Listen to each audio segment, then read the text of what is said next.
Hello friends, welcome to wisdomjobs.com.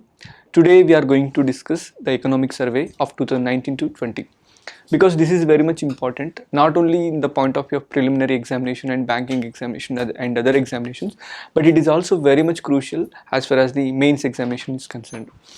So we will be going through the Hindu analysis, we will be going through news by news. So in that way we will be discussing the news as well as discussing the basic aspect of that background. Coming to what is economic survey.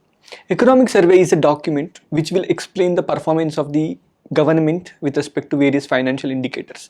It means it may also explain how the economy has responded to the budget which was introduced in the last year. It will explain all the macroeconomic situations.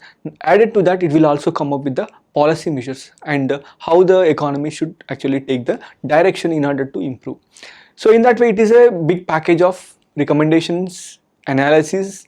Not only that, it will also take the examples of various countries to to suit to the which are very much suitable to the Indian context.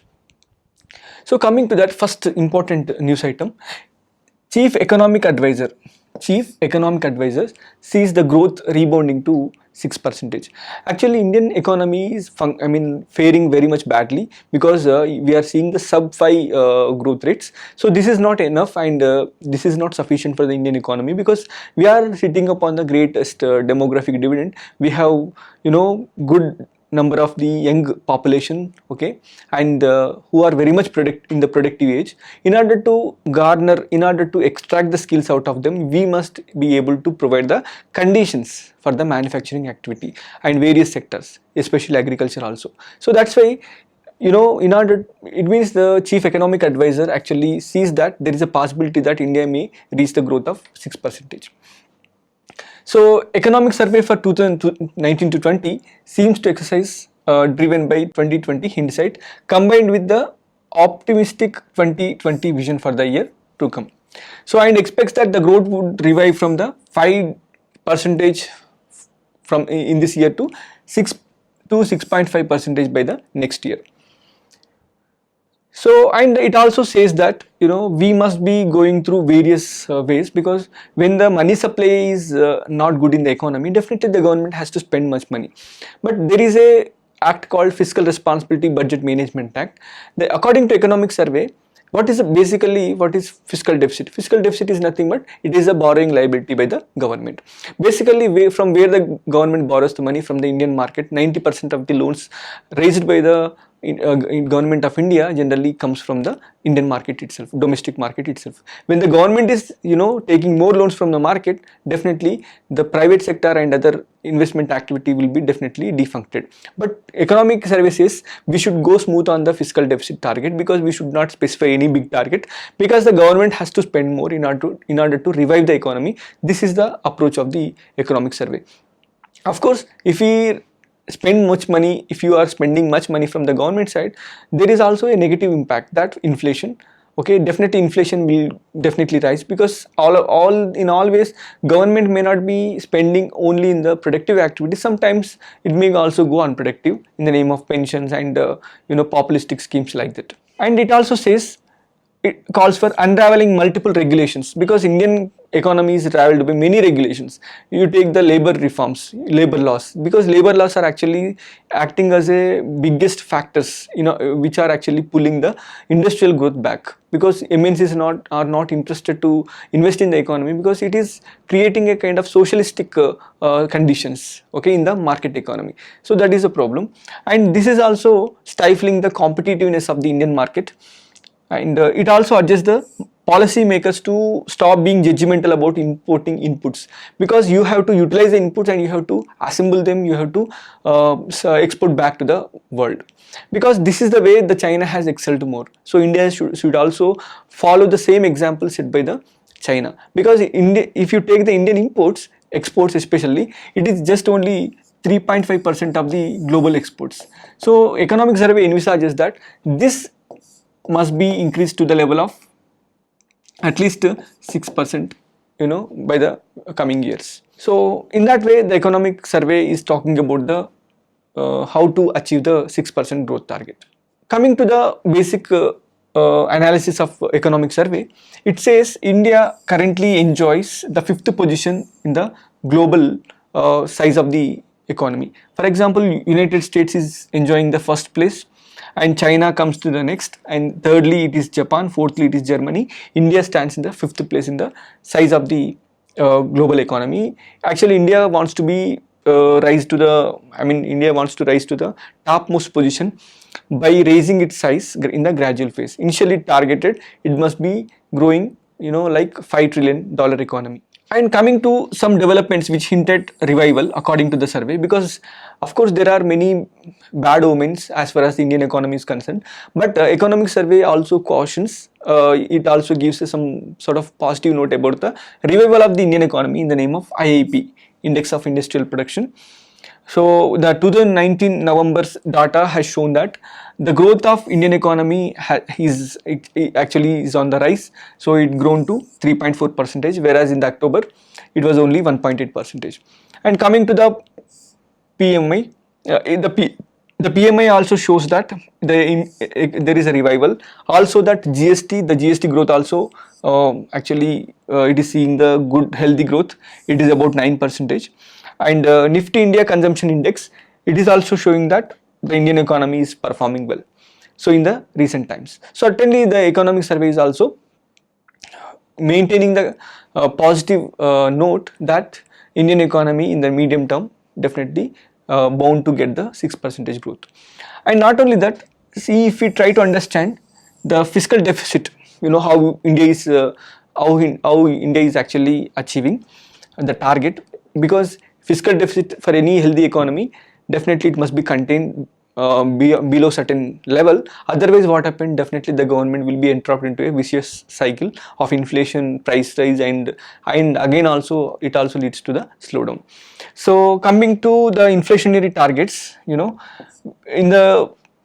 the time between 2009 to 2013 period, so it was about 5.4 fiscal deficit. The fiscal deficit was 5.4% of the GDP. It is generally measured as a percentage of GDP. And later 14-15 to 2018 to 19, it is about 3.7%. In the year 2018-19, it is just 3.4%, and year 2019 it is 3.3%. Certainly we are seeing the fiscal deficit is being targeted well, it is being limited well. So this is one of the achievement of the government. Despite the economic slowdown, India is able to stick to its macroeconomic fundamentals. So let us learn some basics, because what is PMI?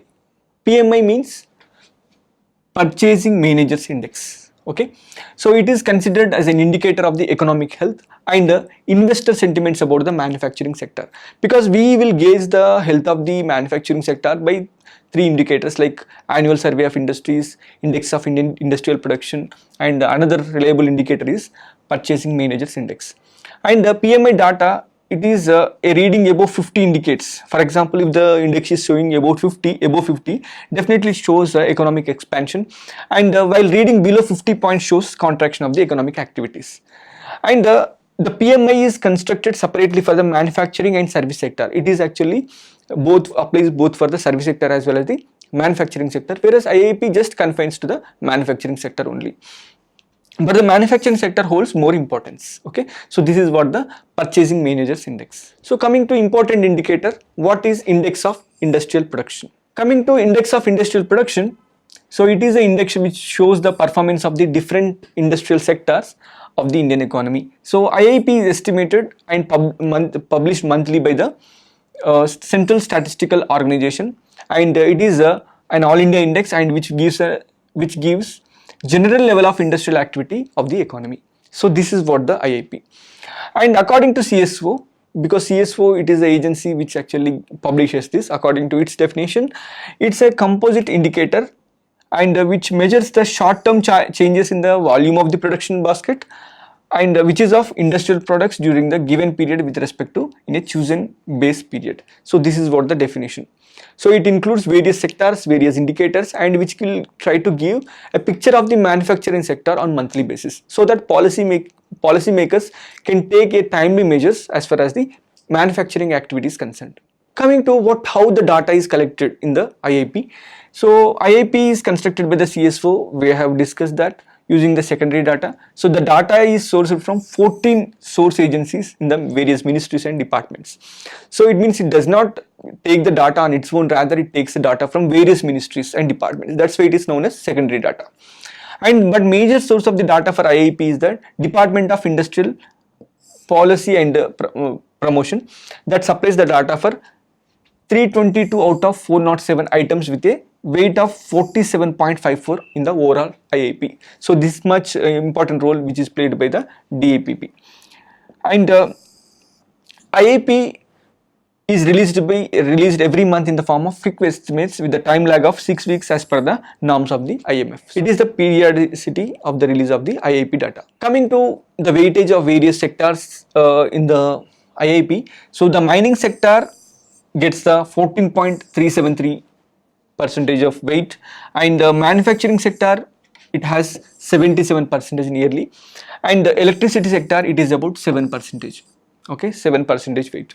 So eventually it comes around 100%. So this is very important, because in the examination they may ask you specifically the shares of various sectors in the IIP. So besides the classification of the index into 3 sectors, that is mining, manufacturing and electricity, it also houses like 6 use based sectors based on the utilization.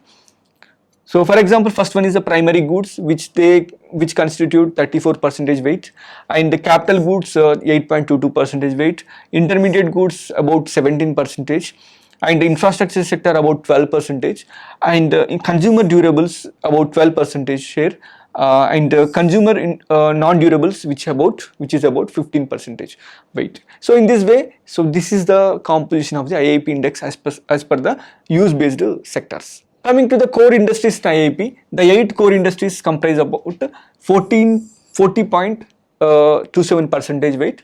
So these are the sectors which are very much important for the manufacturing activity. Without these sectors, definitely the manufacturing activity is incomplete, because they supply the important raw materials. So that's why these are known as core sector, and the core sector constitute 40% of the IIP basket. So which include coal, crude oil, natural gas, refinery products, fertilizers, steel, cement, electricity. So which constitute various weightages. So the most abundant, the most it means the index having the most weightage is refinery products, so which is having the 28% of the share. So in this way they may ask you what is the sector having the majority share, as well as what is the sector which is having the less share in the IIP basket. So especially the core industry is concerned. Thank you friends, thank you for watching this video, and if you like the video, please press the like button and don't forget to subscribe to wisdomjobs.com.